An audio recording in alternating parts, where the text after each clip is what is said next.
Alright. So, uh, I was trying to do this live, but my internet and my computer are not gonna be able to hold that, so I'll just make it a video. Okay, Mando Season 2, Episode 3. Well, this is. So, Episode 1 was 50. It's like 54 minutes, I want to say. Episode 2 was 45 minutes. This one was 35. And they have about 5 or 10 minutes worth of credits because they want to show off all the concept art. But even with it being the shortest episode, it might be the shortest episode of the series, actually. But with it being so short, it definitely had a lot of. There's definitely a lot to discuss in this episode. So, let's see. They take the Razor Crest to, I don't know, it was some water planet. I don't remember what they called it. But, there's a whole bunch of calamari, and then the dudes with all the tentacles, like that. The Davy Jones looking people. I can't remember the name of their species. I know it, but I just can't think it off the top of my head. There's a whole bunch of them there, and so what the frog lady knew, or her husband knew, was that the Mandalorian should walk into the bar and ask the bartender where other Mandalorians were.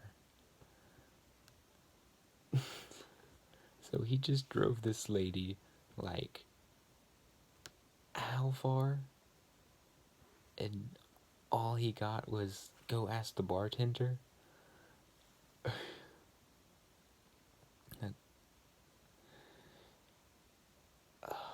that oh man. So he talks to the bartender, and the bartender goes and gets one of the tentacle guys, and Baby Yoda almost dies from like an octopus in his soup, or I think they call it chowder, but not the point. So, the dude walks over and he tells Mando to come get on his ship, and so they drive out in the middle of the ocean, and then he says, have you ever seen it's like a mammothar or something. He says something like that. Ever seen a mammothar eat? And he's like, the kid will love it. Watch this. So they go over to the middle of the ship, and there's just a giant hole in the middle of the ship, and they open up this gate thing, and they throw a bunch of fish in there, and a whole bunch of bubbles start coming up. Then you see it basically looks like a giant, kind of like the Sarlacc pit, like it has all the teeth around it. And then the dude kicks the stroller, the big ball thing that Baby Yoda's in. He kicks that into the mouth of the beast thing, and it starts going under. So naturally, Mandalorian just jumps in, not thinking it through, and he gets trapped there. And then they close the gate, and they start stabbing the Mandalorian because he's trying to come up for air. Which, okay, so with the boat thing, if it's just, there's not enough surface area for it to float. So if it's just like a thin piece, and then there's the giant gate under it, there would be, you could just swim around. But if it's not, if you're holding that much water in there for something that big to be in your ship, you shouldn't be able to float. So something's not right with that logic. Maybe I misunderstood it. I only watched it one time. But then Bo-Katan shows up, and there's 2 other Mandalorians with her, and they kill all the people on the ship, and then they rescue the Mandalorian and Baby Yoda, and they break Baby Yoda's stroller, so he can't ride in that anymore. So Mando's stuck carrying him for the whole episode. Well, for most of the episode. Let's see. And then when he's thanking them for saving him and like glad that he finally meets some more Mandalorians, they take off his helmet, and their explanation for why some Mandalorians keep on their helmet and some don't is the Mandalorian is a part of, or Dar Jin, I think that's how you say his name, is a member of the Watch, is what they call it. So, is that supposed to be the Death Watch? Because in Clone Wars, we definitely saw them take off their helmets. So it's still not a foolproof explanation. I mean, if you go back to what I was saying about it, if it was just the foundlings that had to wear it, had to like keep on their Mandalorian armor to be a Mandalorian, like that would make at least a little more sense.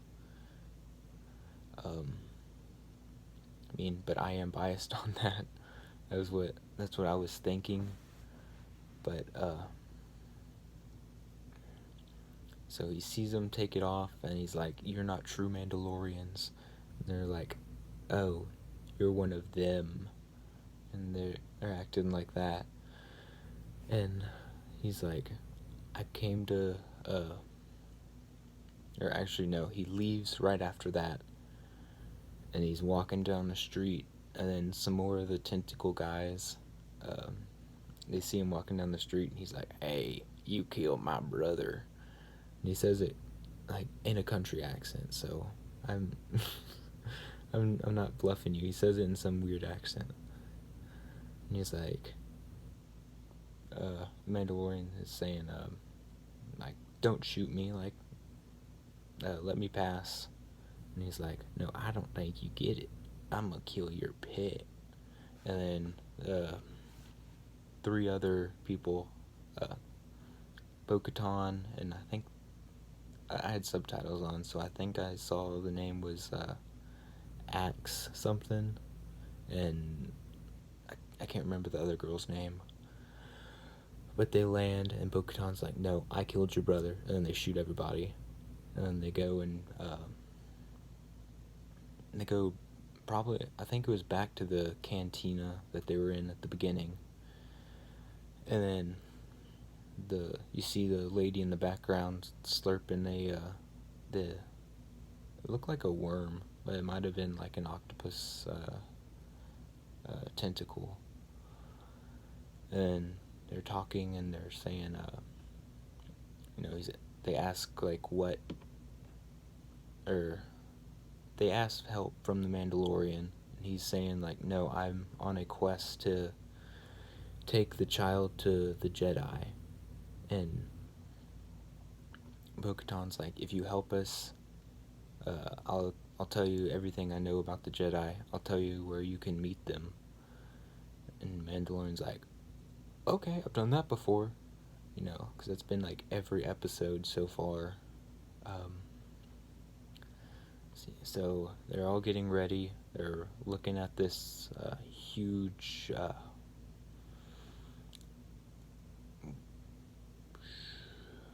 I can't remember what it's called. It's a huge Imperial starship.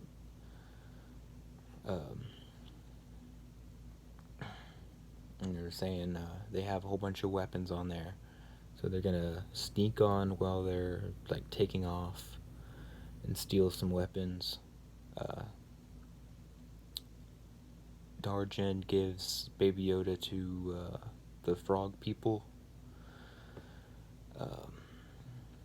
And then they all take off and go land on the big starship thing.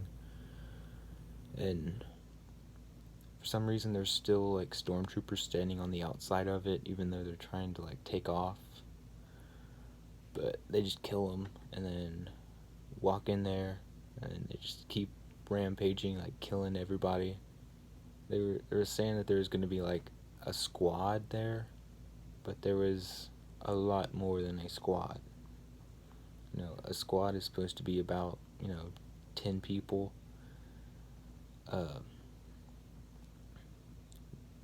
More likely less than that, but there's probably like a whole platoon, which is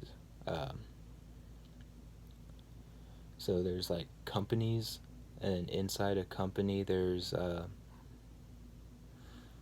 like 4 squads. I think I said that right. Anyway, there was a lot more than what they said, and then no one said anything about that. No one was surprised about it, and they just keep killing a whole bunch of stormtroopers.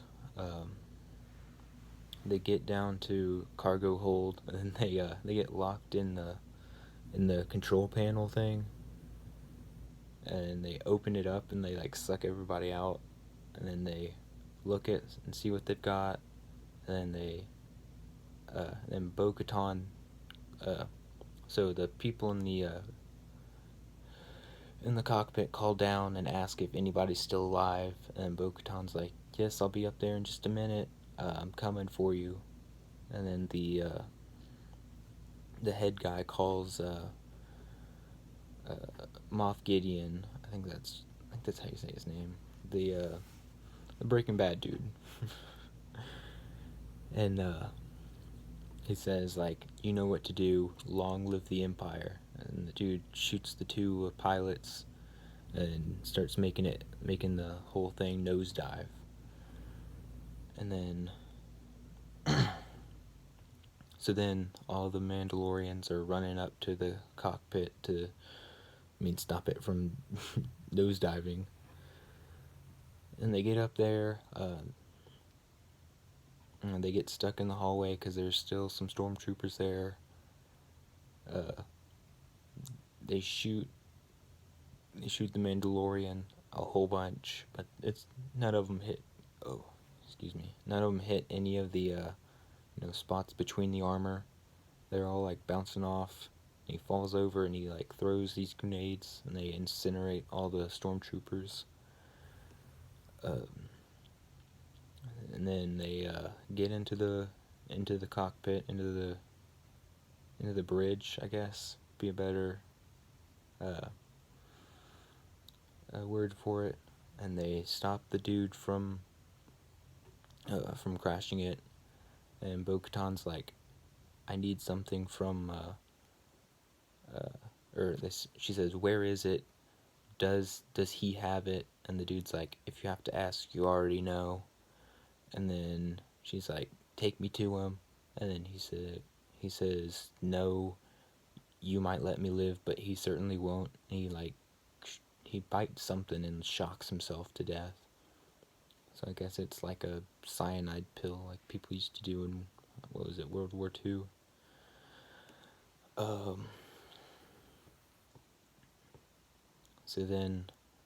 So we know she's after the Darksaber. It's weird that we don't see any like scars or anything. Typically that's how they say like there was some battle beforehand.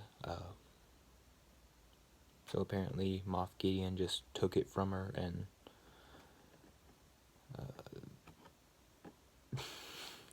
okay, great. Like, there's no real explanation about it. Then Mando's like, Mando says, "You got what you want. I have to leave now. I have to go I have to go get the foundling," which is, I guess he's talking about the child. Like, I'm sorry guys, I'm a little tired right now, but he's like, "I gotta go get the child," and Bo-Katan says, "Go to some forest planet, and there you'll find Ahsoka Tano. Tell her Bo-Katan sent you, and she will help you." So he's like, "Okay, thanks," and they're like, "Yeah, call us when you change your mind about helping us reclaim Mandalore." And he's like, "Bye," and he just flies off. I don't even think he says anything. And he gets back in his ship. It's still pretty wrecked, but the Mon Calamari lady, who's like saw him like crash, he paid her to fix it, and there's just like a whole bunch of like nests and stuff on the inside. And then, oh yeah, Baby Yoda gets attacked by another octopus thing, and then the Mandalorian catches it, crushes it, and then end of episode, they're flying to whatever forest planet it was. So, they're forgetting Ahsoka Tano is not a Jedi. She is in no way connected to it. They established this very clearly in the end of Clone Wars, in Rebels, in the Ahsoka novel. They clearly state she no longer is a Jedi. She states it herself. So why? Bo-Katan, she would know that from the end of Clone Wars.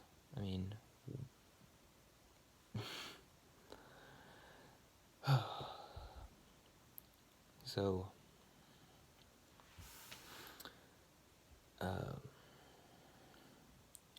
like, why would you do that? Like, you already know Luke Skywalker is around in this time. If you have to go send him to a Jedi, he was a huge part of the Rebel Alliance.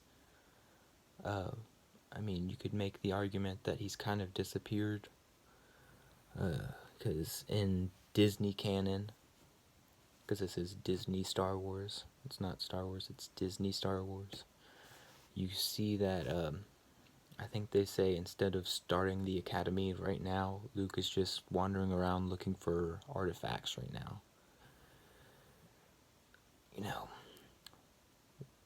It's way to waste a character, but that's for a different time. But instead of going for, an established Jedi Knight, Jedi Master, you're going for somebody who's left the Order, who's denounced it, who, she states herself, "I am not a Jedi," in that scene with, I think that was in Rebel Season 2 finale, when she's fighting Vader.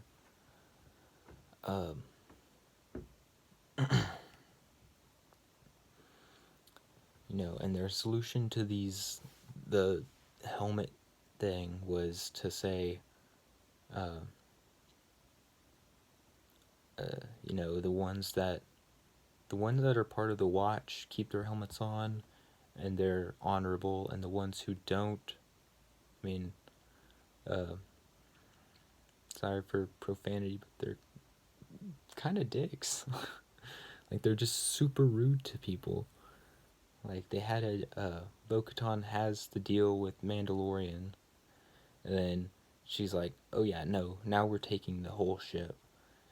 And the Mandalorian is like, "That's not part of our deal. Like, you're breaking our deal." And then she's like, "Well, I'm just not going to tell you what I know about Jedi then." And he's like, "Whoa." I guess he doesn't have facial expressions, but, you can see that he's, like, not happy about that.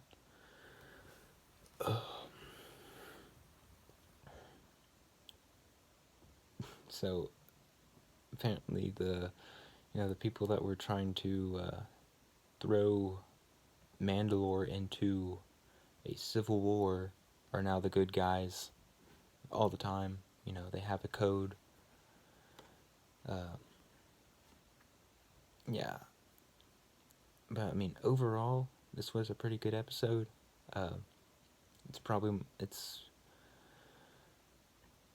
It's definitely better than episode 2, because there's a lot happening in it. I appreciate that they're trying to fix stuff. It probably needed to stay in the writer's room a little longer.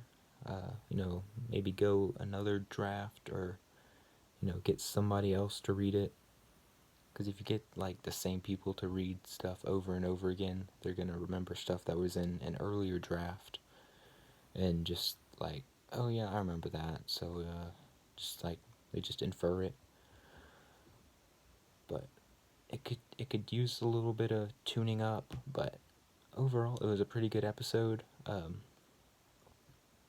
The other Mandalorians, like, armor, it looks a little funky, but I think it's just, like, the way their helmets are matching up to the rest of it, because the rest of it looks, like, pretty good.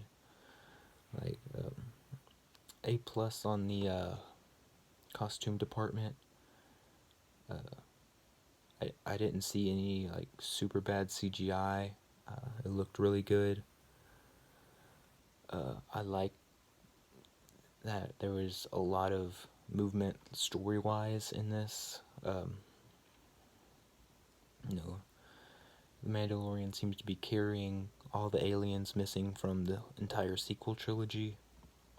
I hope, like, hopefully we'll see Ahsoka next episode, and it's not going to be like he breaks down and has to fix his ship on another deserted planet. I'm happy that I get to talk that there's lore, like, stuff that's, like, not really breaking the lore, but bending it in ways that it's not supposed to. I'm glad I get to talk about that instead of saying how woke it is, because there's like, 2 of the Mandalorians that we saw in this episode were women, and they weren't, like, it wasn't super woke this episode, and it easily could have. It easily could have just been, oh yeah, girl power, Bo-Katan, the rightful ruler of Mandalore, and her sidekick, whoever, I can't even remember her name. I don't even think she spoke this episode. It could have just been, like, super woke. It would have been super easy. Thank you so much, Jon Favreau, for not doing that.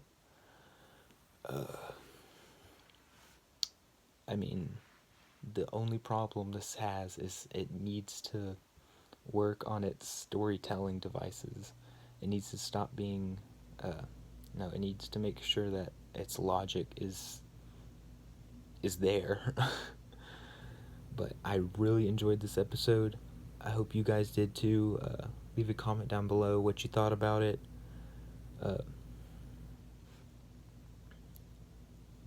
Like, tell me if you'd prefer me to do these live.